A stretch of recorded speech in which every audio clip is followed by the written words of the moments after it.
भाई मैं बहुत जल्दी थक जाता हूँ और मेरी फाइट आने वाली है। कोई ऐसी चीज बताओ कि मेरी इंस्टेंट एनर्जी बढ़ जाए और मेरी परफॉर्मेंस इंक्रीज हो जाए।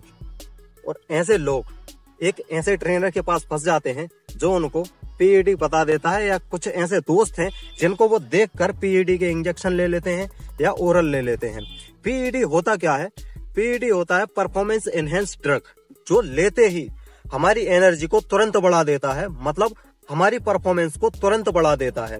और दूसरी तरफ एनाबॉलिक स्टेरॉइड्स, जो कुछ ही महीनों में हमारी बॉडी जल्दी बना देता है। तो ये हमारे शरीर में कैसे काम करते हैं, इन दोनों के बीच अंतर क्या है, हम इन सब चीजों को बारी बारी से समझेंगे, बिल्कुल आसान देसी भाषा में। देखिए, परफॉर्मेंस एनहेंस ड्रग दो टाइप के होते हैं, पहला एम्प और टर्मिन। और जिसमें से एक तो ज्यादा ही खतरनाक है। खतरनाक दोनों है पर एक ज्यादा ही है, और वो इसलिए क्योंकि एम्प तो हमारे लिए बना ही नहीं। एम्प घोड़ों के लिए दिया जाने वाला इंजेक्शन है, ताकि भाई रेस से पहले उनको दिया जाता है ताकि वो बिना थके रेस में ज्यादा दूरी तक तेज दौड़ सके। तो ये काम कैसे करता है? ये जब हम कोई स्प्रिंट या वेट लिफ्टिंग जैसी एक्सरसाइज करते हैं तो हमारी मसल्स में ऑक्सीजन की कमी होती है, और ऑक्सीजन की कमी की वजह से हमारे मसल्स में लैक्टिक एसिड बनता है, और लैक्टिक एसिड की ही वजह से हमारे मसल्स में दर्द और हमें थकान महसूस होती है। जैसे ही एम्प हमारी बॉडी में जाता है और हमारी बॉडी में वो ब्लड फ्लो बढ़ा देता है, और यही काम टर्मिन का होता है। ब्लड फ्लो बढ़ने के कारण हमारी बॉडी में एक्स्ट्रा ऑक्सीजन मिलने लगता है, और साथ में अन्य न्यूट्रिशन भी मसल्स को मिलने लगते हैं, जिससे लैक्टिक एसिड कम बनता है और हमारी एनर्जी में इंस्टेंट बूस्ट आ जाता है। बहुत सारे लोग तो प्री वर्कआउट में इसका धड़ल्ले से यूज कर रहे हैं, सिर्फ अच्छा वर्कआउट करने के लिए जिम में। कई लोगों के हार्ट फेल होने के कारण कुछ लोग बोले हैं कि भाई एक आध बार का भी अगर यूज कर लिया परफॉर्मेंस बढ़ाने के लिए, अगर कोई कंपटीशन आ गया तो क्या बुरा है। क्योंकि आप जिंदगी में सिर्फ एक कंपटीशन नहीं खेलोगे, आपको बार बार कंपटीशन खेलने पड़ेंगे, और इनकी बहुत बुरी लत लगती है नशे की तरह। तो ये दिमाग पर बहुत बुरा असर करता है, पागलपन जैसी स्थिति करने लगते हो। बहुत सारे लोग इनका यूज करके क्राइम में भी इन्वॉल्व हुए हैं। अगर आप फिटनेस के लिए जिम जाते हो या फिटनेस के लिए कोई फिटनेस फील्ड में हो, तो मेरे हिसाब से ये चीज आपके लिए बिल्कुल भी ठीक नहीं है। कहीं आप थोड़े से फायदे के चक्कर में अपना बहुत बड़ा नुकसान कर सकते हो। तो अब हम बात करते हैं स्टेरॉइड्स की।